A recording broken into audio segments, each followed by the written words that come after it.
Have you ever thought that an ordinary river stone, the kind most people kick aside without even looking, could actually be a valuable sapphire? That's right. Today you're going to learn how to spot sapphires that can be worth thousands of dollars, hidden inside river rocks near you. And this is no exaggeration. There have been cases where a single sapphire pulled out of common gravel sold for the price of a brand new car or even a house. And here's the surprising part. Your chances of finding one of these gems are much higher than winning the lottery. So pay close attention, because I'm going to show you how to identify these stones in rivers and why it's worth looking at the ground with fresh eyes. This isn't blind luck, it's knowledge. Sapphires don't just appear out of nowhere. They're born in deep rocks, released by erosion, and carried downstream until they settle in the gravel, right where the current slows down, as if nature itself were storing them for you. But here's the catch. At first glance, they don't shine like a jewelry store gem. They look dull, dirty, sometimes even like glass or quartz. And that's exactly where the secret is. Those who know how to tell the difference find value where others only see a common stone. Picture yourself walking along a creek bed, sifting through sand and pebbles, when suddenly you spot a bluish-gray hexagonal crystal. Most people would toss it back in the water, but you'll know that what you're holding could be a sapphire, one that, after cutting, might be worth thousands of dollars. So stick with me, because what I'm about to reveal could change the way you look at any river rock. And here's a heads up. By the end of this journey, I'll show you a unique detail that will dramatically increase your chances of spotting a real sapphire hidden in the gravel.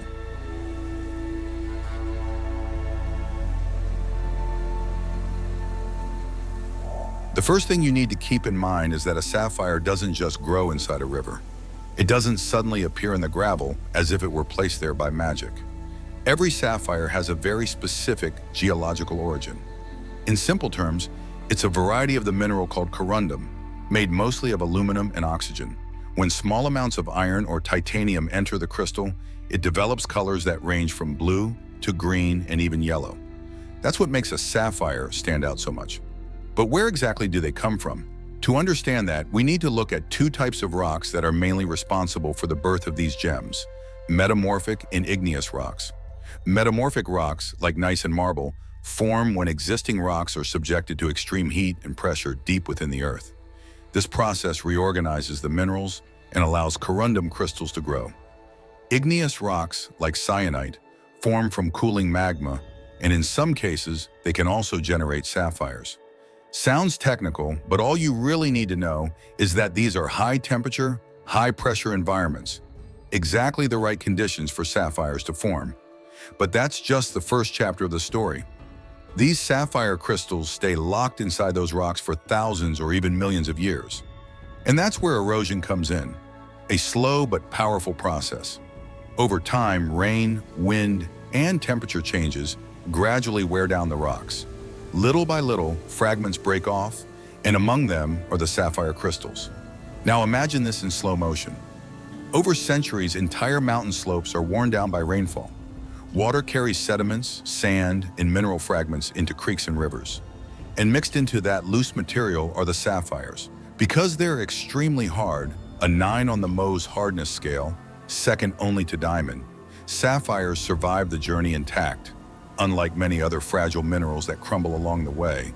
And this is exactly why rivers act like natural concentration machines. They transport huge amounts of material, but only the most resistant minerals make it through. As the current speeds up and slows down, the heaviest stones end up trapped in certain spots. This can happen in river bends, behind big rocks, or in deeper areas where the water slows down. Experienced gem hunters call these spots natural traps, because they work like filters created by nature itself. So if you're just starting to think about searching for sapphires, now you know they're not everywhere. The first thing you need to learn is how to read the river. Look at where the water slows down, where gravel piles up, or where small pools form right after a bend. Those are the places worth your attention. Another key fact is that even after sapphires are released from their host rock, they usually don't travel too far from where they originally formed. That means if you're in a river that cuts through areas with metamorphic or igneous rocks, your chances of finding crystals increase a lot. That's the mindset that separates a beginner from someone who makes real discoveries, understanding the origin, following the path nature created, and knowing exactly where to look. And of course, don't expect a rough sapphire to sparkle like a jewelry store gem. In river gravel, they often look like dull little pebbles, just slightly different from the rest. And that's why so many people walk right past them. But here's where you have the advantage. Once you know that sapphires don't show up polished and shiny, you start to look differently at the stones you once thought had no value. So before you even think about sieves, tools, or field techniques, keep this first lesson in mind. Sapphires have a deep origin, they're freed from the rock by erosion, and then rivers act like natural conveyor belts that concentrate them. That's why so many people have stumbled upon valuable crystals in what look like ordinary gravel. And if you learn how to read those signs, you might find them too. Now that you understand where sapphires come from and how they end up in rivers, the next question is, where exactly can you find them? Because knowing the theory doesn't help much if you don't know the right places to look. And here's the good news. We're not just talking about faraway places like Sri Lanka or Madagascar. Sapphires are also part of the natural landscape of the United States, and some regions are already famous for the number of stones found in river gravels. The best-known example is Montana. This state is considered a true paradise for sapphire hunters, and it's not a recent discovery. Since the late 19th century, rivers like the Missouri and areas such as Rock Creek, Dry Cottonwood Creek, and Yogo Gulch have produced thousands of sapphires. In fact, the term Montana sapphire has become almost a brand in the gem world because these stones often show unique colors, ranging from grayish blue to bluish green, sometimes revealing vivid tones after cutting or even after controlled heat treatment. What's most interesting is that in Montana, many of these sapphires are found in secondary deposits, meaning they've already been transported and concentrated by rivers. This means that an amateur with a simple sieve and some patience has a real chance of finding crystals. They may not be giant sapphires, but even small stones, once properly cut, can reach values of hundreds or even thousands of dollars. Another important location in the U.S. is North Carolina. The Franklin area, for example, is known by some enthusiasts as the world sapphire capital. And for good reason.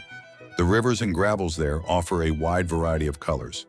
Besides the classic blue, you can also find green, yellow, pink, and even colorless sapphires, often called white sapphires. This diversity happens because different trace elements enter the corundum structure during formation. It's like a natural chemistry lesson happening deep underground.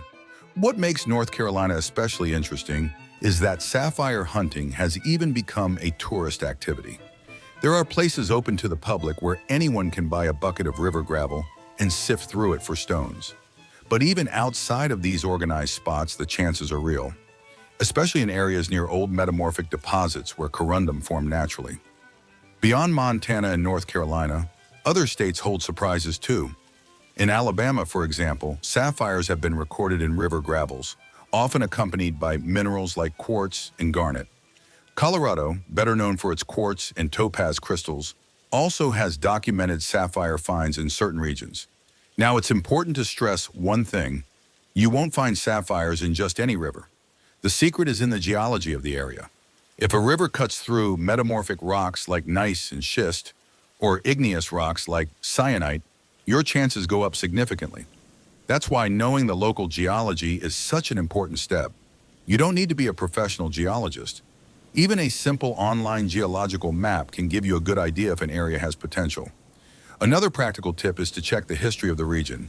If corundum has been found in an area before, chances are there are still more stones nearby. After all, nature doesn't release all sapphires at once. The process is slow and new gems continue to be freed by erosion over the decades. So when we talk about sapphires in the U.S., think first of Montana and North Carolina, then of states like Alabama and Colorado. And always keep in mind the type of rock that dominates the region.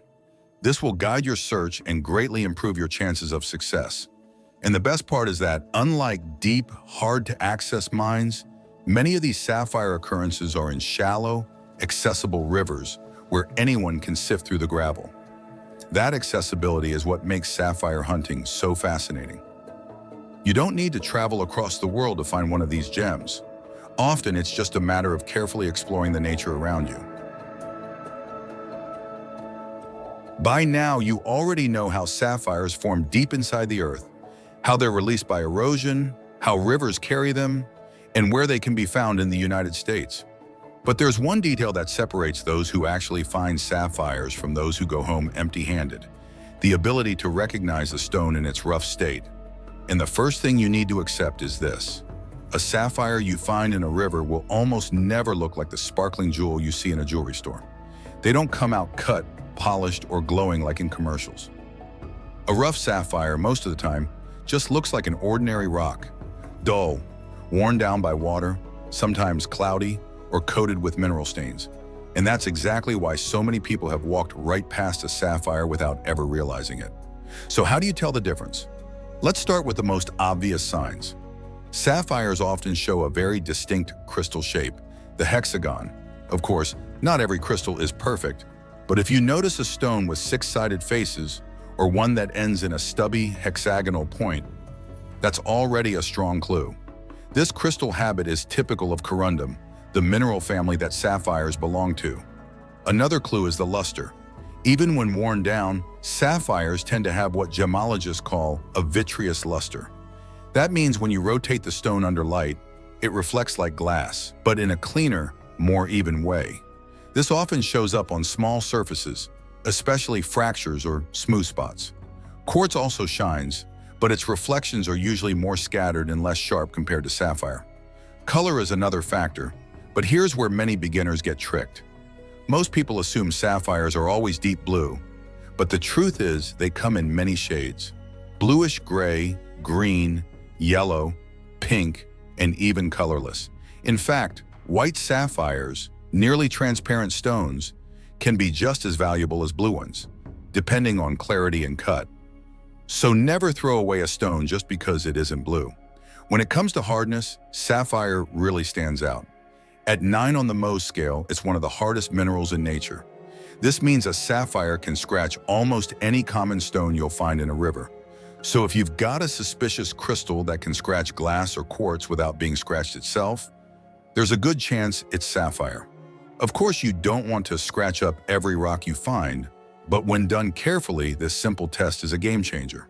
Now let's talk about the trickiest part: not confusing sapphire with quartz or glass.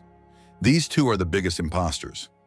Glass often ends up in rivers because of human activity: broken bottles, car headlights, construction debris. It can look shiny, but usually has tiny bubbles inside or curved fracture lines, things natural sapphires don't have. Plus, glass is lighter and scratches very easily. If you rub it against quartz, it wears down fast, something that never happens with sapphire. Quartz, on the other hand, is even trickier. It's one of the most common minerals on Earth, found in nearly every river, and it comes in varieties that look like sapphire, such as blue quartz or clear crystals. But there are differences. Quartz has a hardness of 7, so it can be scratched by sapphire but won't scratch it back. Its crystals also tend to be long and pointed, while sapphires are chunkier, with that compact hexagonal shape. Another key point is density. Sapphires are heavier than both quartz and glass. If you hold a piece of sapphire the same size as a piece of quartz, the sapphire will feel noticeably denser in your hand. It's subtle, but with practice, you'll learn to sense it. And don't forget about indicator minerals. Sapphires often show up alongside others, like red garnets, shiny flakes of mica, or even bits of spinel. If you're seeing these in your pan or sieve, it's a good sign that the geology of the area is right for corundum. One final warning: don't rely on color alone.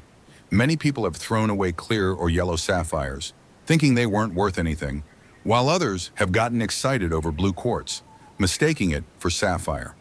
The secret is to look at all the factors together: shape, luster, hardness, density, and the mineral mix in the area. To sum it up, if you're in a river known for sapphires and you pick up a stone that's hexagonal, has a clean glassy shine, feels heavier than it looks, and resists scratching, chances are high you're holding a sapphire. It may not look glamorous yet, but remember, it's that very ordinary rough appearance that allows most people to overlook them. So from now on, every suspicious stone you pick up in a river deserves a second look. Because the difference between walking home with just another rock or with a sapphire worth thousands of dollars comes down to your ability to recognize the clues nature has left behind. By now, you've already seen that finding a sapphire means paying attention to details like shape, luster, and hardness. But now comes one of the most valuable tips for any gem hunter: learning how to identify indicator minerals. These are like signposts in the gravel, pointing you in the right direction. Why does this matter? Because geology works like a recipe. For sapphires to form, certain chemical and physical conditions need to exist. And those same conditions also create other minerals. So when you find these traveling companions, the odds of sapphires being nearby go up dramatically. One of the most common indicators is garnet. This mineral can appear in several colors, but in sapphire-bearing regions, it's usually found in shades of red, burgundy, or dark brown.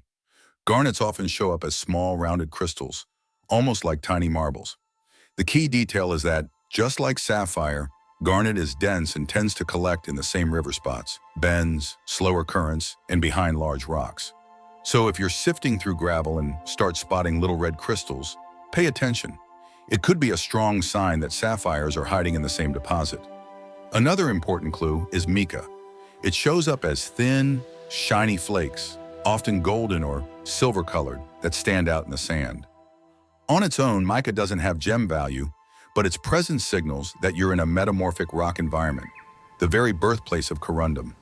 So whenever you see mica glittering in the pan, take it as a hint that the geology around you is favorable. Spinel is also worth noticing. For centuries, this mineral was mistaken for rubies and sapphires because it often comes in the same colors and even similar crystal shapes. Spinel can be red, blue, or even colorless, and finding it in river gravel is another clue that the conditions for corundum formation were present. On top of that, there's kyanite, which forms long, blade-like crystals in shades of blue. While it's not as tough as sapphire, its presence in rivers and gravels usually indicates a metamorphic environment that can also produce corundum. Remember, each indicator mineral you find is like a piece of a puzzle. On its own, it may not mean much. But when several appear together, the picture is clear. You're standing in a high-potential sapphire zone. Here's another detail that makes a big difference. Learn to recognize density. When you shake a pan in water, the lighter minerals like quartz and feldspar wash away quickly. The heavier ones, sapphires, garnets, spinels, settle to the bottom. This is an old prospector's trick, and you can do it with the simplest tools. Texture is another useful clue. Garnet, for example, often shows a slightly oily shine when rinsed, while sapphire has a cleaner, glass-like luster. Spinel can be confusing because it also has a vitreous luster, but it usually shows more uniform colors. And mica, as we said, stands out with its metallic shimmer and thin flakes that peel off easily. So next time you're panning river gravel, don't just look for the perfect sapphire. Watch the bigger picture. If you start seeing red garnets, little flakes of mica, pieces of spinel, or even crystals of kyanite, that's a major sign you're in the right spot. It's as if nature itself left you breadcrumbs to follow. Here's a final tip for this part. Train your eyes with real samples. Pictures in books or online often don't show how these stones truly appear in the field. If you can, visit rock shops, gem shows, or local museums. Holding a garnet, mica, or spinel in your hand helps your brain recognize them in the wild. And the faster you can identify these indicators, the closer you'll be to spotting a real sapphire.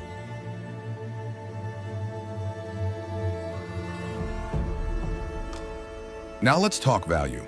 Here's something many people don't realize. A sapphire has two very different price realities: rough versus cut. In rough form, a sapphire might be worth just a few dollars per carat if quality is low, but it can reach into the hundreds per carat if color and clarity are good. As a reference, rough Montana sapphires commonly range from about $25 to $200 per carat, depending on size and purity. After cutting, the story changes completely. A fine blue sapphire, well cut and weighing over 1 carat, can easily reach $800 to $2,000 per carat on the international market. Exceptional stones with intense color and high clarity can surpass $10,000 per carat. In other words, a modest-looking pebble from river gravel can turn into a high-value gem once properly cut and polished. That's why you need a clear idea of what you actually have. An opaque sapphire full of inclusions can be great for a collection piece, but it won't fetch the same price as a transparent, vividly colored stone. On the other hand, even smaller or less perfect sapphires still hold value, especially in local markets or to collectors. So the key is to separate imposters from the real thing, recognize a true sapphire, and understand that its price isn't fixed, it depends on the state it's in. A rough stone may seem humble, but in the hands of a skilled cutter, it can be worth dozens or even hundreds of times more. Here's the final takeaway for this part. When you find a sapphire, don't rush. Before selling, evaluate it carefully, consult specialists, and, if possible, run basic tests for hardness, density, and structure. The difference between calling it a simple curiosity and realizing you're holding a gem worth thousands of dollars often comes down to that extra bit of care. Now imagine this. You're walking by a river, and among all the ordinary stones, you notice one with a faint bluish shine. It looks dull, maybe just quartz, maybe even glass.